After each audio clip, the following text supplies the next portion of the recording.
I looked at every property sold in New Zealand to figure out if properties are selling above or below the CV, because that is one of the most common questions that you guys ask about. Bob even said that in his local area, Thames-Coromandel, properties are selling up to 80% over the RV. But is Bob right? I'm Ed, an economist here at Opes Partners, and this is Property Now. If you head on TradeMe, you'll see that every property has a rateable value, capital value, RV, CV, GV. It's all the same thing. It's just what your council thinks your property is worth. And because you see it on TradeMe, everybody always talks about it. And so you'll often hear people say properties are selling 50k above RV when you're thinking about the property market. But you can usually only find out whether properties are selling above or below CV if you're really active in the market. So that's why I looked at all 4,500 properties that sold in February 2024 to find out, well, where are properties selling above and below that RV? And it's really interesting. There is a massive range. In Whangarei, properties are selling pretty close, 1.5% above CV. Same in Christchurch, about 3% above.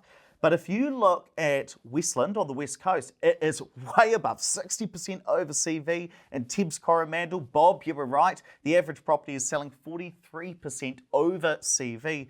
But very different story down in Wellington City, where the average property is 19% under CV. Auckland, you're also a bit under, 5% under.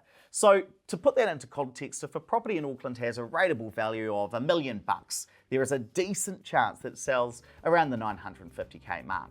But why is there such a big range? Well, it all comes down to the way your local council crunches the numbers.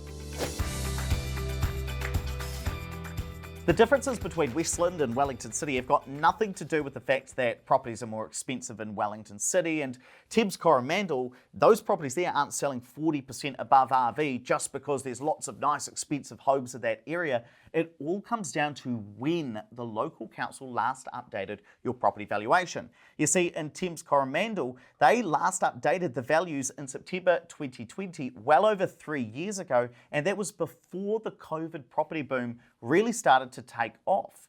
And in fact, since they last updated them, Thames-Coromandel property values have gone up 35%. So it makes sense that properties in that area are selling 43% above RV on average. It's because the RVs are totally out of date and the market has gone up since then. If we think about Whangarei, the RVs were last set in July 2021, and since then, property values in Whangarei are down 3.5%. So the fact that Whangarei property prices are around CV at the moment, that makes sense. The market hasn't moved much. Now, the numbers don't exactly match up the ones that I'm throwing at you because I'm mixing and matching different data sets, but don't let that distract you from the key message, which is that the property market can move a lot since the last time the CV was set. So if properties are selling above or below CV, all that tells you is that the valuations are probably well out of date. And the reason I really hate it when people talk about RV is that most councils don't put any thought into setting them anyway. But before we get into that, if you like learning about property in this really number-focused way, hit the subscribe button. We release new videos every Monday and Wednesday. Some people think that rateable values are gospel. They're not. And generally, I think it's a mistake to get too hung up on them.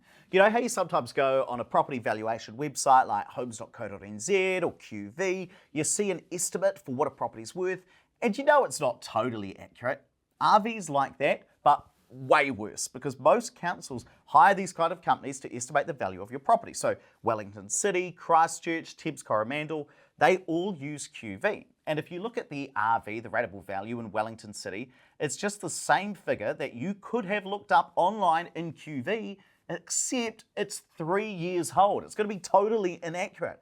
And the council doesn't do any extra work to figure out your specific home's value. They don't go through your property and look at the hallway, the kitchen, and the laundry. They don't look at it from the outside. So when you look at RV, it's just like looking at QV's estimate from 3 years ago. And I just think, well, why wouldn't you just go to QV and use the latest data instead? The only reason everybody talks about it is because you can see it right there on TradeMe for every single property. And I think what people think as well is, well, the council says it, that it's worth 1.2 mil or whatever it happens to be. Maybe they've done some extra work. They haven't. And here's why you shouldn't get too hung up on RV anyway. It's true that the average property in Auckland sells 5% below RV at the moment, but that's just the average. Not every property sells exactly 5% under RV. When you look at the numbers, some properties sold 35% under RV and some properties sold 30% over the CV. So there's this massive range. So if you're on TradeMe and you see an Auckland property, it's got an RV of $1 million, don't say, that guy on YouTube told me that Auckland properties are selling 5% under RV, so it's definitely going to go for $950K, and if any real estate agent tells me otherwise, they're lying to me. That's just the average. Not every single property is going to be exactly 5% RV. And if you want to keep learning about property, head to our website, opespartners.co.nz. We help regular Kiwis grow their wealth through new build investment properties.